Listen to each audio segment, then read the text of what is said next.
Lord. परमेश्वर आप सबको बहुत आशीष दे। आज का वचन कुलुस्सियों की किताब 3 अध्याय 12 पद से लेकर 17 पद तक। इसलिए परमेश्वर के चुने हुओं के समान जो पवित्र और प्रिय है, बड़ी करुणा और भलाई और दीनता और नम्रता और सहनशीलता धारण करो। और यदि किसी को किसी पर दोष देने का कोई कारण हो तो एक दूसरे के सह लो और एक दूसरे के अपराध क्षमा करो। जैसा प्रभु ने तुम्हारे अपराध क्षमा किए वैसे ही तुम भी करो।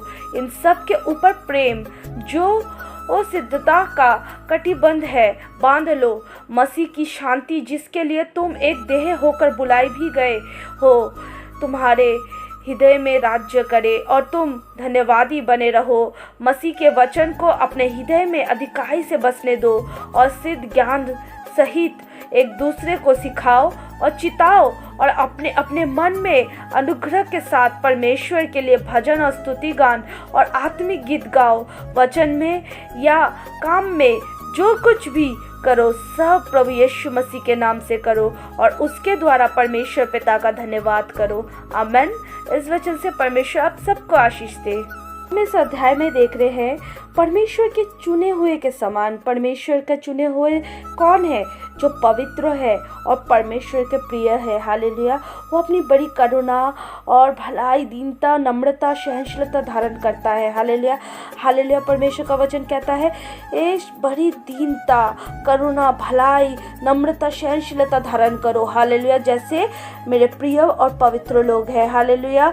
और परमेश्वर का वचन कहता है कि एक दूसरे के ऊपर जो दोष लगाते हैं वैसे मत बनो, परन अगर दोष कोई तुम्हारे ऊपर लगा रहा है तो उसका सह लो, क्योंकि प्रभु यीशु ने भी हमारे खातिर अपने को जब कुर्बान किया, उनके ऊपर जब 39 कोड़े मारे उन्होंने सह लिया। हालेलुया। वैसे ही हमें भी सहना है। हालेलुया। क्योंकि वही सिद्धता है, वही प्रेम है। हालेलुया। हम देखते हैं परमेश्वर जैसे हमारे अपराधों को क्षमा करता है, वैसे ही हमारे अपराधी जो हमारे ऊपर उपद्रव करते हैं, हमें नुकसान पहुंचाने की कोशिश करते हैं, हमारे लिए गलत गलत सोच विचार रखते हैं, हमारे साथ झगड़ा करते हैं, हमारे साथ उल्टे सीधे काम करते हैं, उनको क्षमा करो। हालेलुया। क्योंकि वचन कहता है क्योंकि परमेश्वर ने भी सबको क्षमा किया। प्रभु यीशु को क्या कुछ ना कहा, लेकिन प्रभु यीशु ने उस क्रूस पे जब वो चढ़े हुए थे उन्होंने बस एक ही कहा, हे पिता इनको क्षमा कर क्योंकि ये नहीं जानते कि ये क्या कर रहे हैं। हालेलुया। ऐसे ही हमें भी बनना है। परमेश्वर का वचन कहता है कि तुम सिद्धता बनो, प्रेम बनो। सबसे बड़ा प्रेम है, सबसे प्रेम करो और अपने कमर में कटिबंध की तरह बांध लो। हालेलुया। और परमेश्वर की शांति में होकर देह में बुलाए भी गए हो तुम लोग, तो वैसे ही तुम अपने मन में शांति से हालेलुया विचार करो, लोगों के लिए अच्छे प्रेम से बातें करो। हालेलुया। परमेश्वर का वचन कहता है मसीह के वचन को अपने हृदय में अधिकाई से बसने दो। हालेलुया। क्योंकि वचन कहता है कि दिन प्रतिदिन तुम अध्ययन जब करो और मूल्यांकन करो तो हालेलुया दिन प्रतिदिन परमेश्वर अलग तरीके से बातें करता है। क्योंकि हालेलुया हम जो परिस्थिति में होते हैं उस परिस्थिति के हिसाब से जो वचन होता है, जो प्रार्थना होती है हमारी, वो परमेश्वर हालेलुया उस वचनों से, उस प्रार्थना के द्वारा सुनता है। हालेलुया। इसलिए हमें रोज परमेश्वर के वचन को अपने हृदय में अधिकाई से बसने देना है। हालेलुया। और सिद्ध ज्ञान सहित एक दूसरे की सिखाओ और चिताओ। अपने घर में बच्चों को सबको सिखाओ, कोई छोटा नहीं कोई बड़ा नहीं परमेश्वर के वचन में, क्योंकि वचन कहता है कि बच्चों के समान हमें बनना है, क्योंकि स्वर्ग का राज्य बच्चों ही के जैसे लोगों के लिए है। हालेलुया। वो अंदर कुटिलता और गंदे भाव रखने वाले लोगों के लिए नहीं, परंतु जो निष्कलंक एक दूसरे के प्रति प्रेम रखते हैं, जो एक बार झगड़ा होता है दूसरे बार में वो प्रेम से भरकर एक दूसरे के साथ खेलते हैं, वैसे बच्चे। हालेलुया। जिनके अंदर पाप नहीं रहता, जिनके अंदर कोई गुनाह नहीं रहता। हालेलुया। वो वैसे एक सिद्ध ज्ञान के साथ परमेश्वर के सामने आए। हालेलुया। और वैसे ही बच्चों के संग बच्चों जैसे बनकर परमेश्वर के पास आए। हालेलुया। वचन में या काम में जो कुछ भी करो सब यीशु मसीह के नाम से करो, सब कुछ यीशु मसीह के नाम से करो, क्योंकि वचन कहता है जो पुत्र के नाम से मांगेगा उसके लिए मेरा पिता करेगा। हालेलुया। आइए हम प्रार्थना करें। धन्यवाद करते हैं प्रभु जी, धन्यवाद पवित्र आत्मा।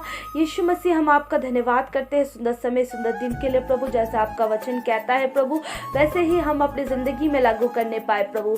प्रार्थना करते हैं प्रभु दिन भर प्रभु आप अपने अनुग्रह में हमें चलाए परमेश्वर। हमारे अंदर सिद्ध मन दीजिए प्रभु जी, हमारे अंदर भलाई करुणा दीनता और प्रभु लोगों के प्रति सहनशीलता हम रहने पाए पिता परमेश्वर। हर बातों में प्रभु आपका धन्यवादी बने रहने पाए, वचनों को मूल्यांकन करें प्रभु, दिन प्रतिदिन अपने हृदय में सिद्धता से बसने पाए पिता आपका वचन पिता परमेश्वर। हम प्रार्थना करते हैं प्रभु जी हम आपकी स्तुति और आत्मिक गानों को प्रभु हालेलुया से पिता आपको महिमा देने पाए पिता। हम विश्वास करते हैं इस छोटी सी प्रार्थना को आप सुन रहे हैं परमेश्वर। प्रिय भाई बहनों को आपके हाथ में सौंपते हैं और प्रार्थना करते हैं प्रभु जी हालेलुया सबको अपने अनुग्रह से धोकर शुद्ध करे प्रभु, अपने लहू से धोकर शुद्ध करे प्रभु। हर एक पाप और गुनाहों को क्षमा करते हैं प्रभु, जैसा आपका वचन कहता है प्रभु वो भी अपने अपराधियों को क्षमा करने पाए पिता। हम प्रार्थना करते हैं प्रभु जी आपके करुणा और दया पिता परमेश्वर हर एक प्रिय भाई बहनों के ऊपर, बच्चे बुजुर्गों के ऊपर, जवानों के ऊपर होने पाए परमेश्वर। दीनता और नम्रता उनके अंदर झलकने पाए प्रभु, दिन प्रतिदिन आप में बरसने पाए पिता। आपके गीतों में नए नए गीतों स्तुतियों में प्रभु आपको महिमा देने पाए परमेश्वर। और प्रभु घर में शांति और पिता झगड़े रगड़े दूर होने पाए पिता और शांति से भर जाए परमेश्वर, जैसा आपका वचन कहता है प्रभु। वो सिद्ध ज्ञान को आप हमें दे परमेश्वर जो पिता परमेश्वर हालेलुया आपने अपने लोगों के ऊपर दिया है परमेश्वर। हम भी पिता परमेश्वर अच्छे बर्ताव करने वाले एक ऐसे व्यक्ति बनने पाए परमेश्वर। हम धन्यवाद करते हैं प्रभु इस छोटी सी प्रार्थना को आपने सुना है मेरे पिता, यीशु मसीह के नाम से हम मांगते हैं, आमेन।